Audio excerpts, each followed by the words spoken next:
Hi mga B! So ito na nga yung kitchen set ng aking Atina Estela Budolera.jpeg.mp4. Kaya check natin kung gaano kaganda. May kamahalan din pala siya at mahirap siyang i-assemble. Pero dahil mahal ko yung batuta kong anak, ayan. Oh, may oven nga siya.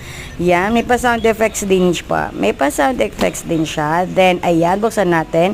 Oh, di ba? May apo. Ay, patay na natin kasi baka maubos ang ating gas. Ayan, off muna natin. Ito naman ang kanyang mini fridge. Taray, may paitlog. Sakto-sakto dalawa. Tapos ang daming laman. Sana ganyan na yung laman ng ref natin in real life.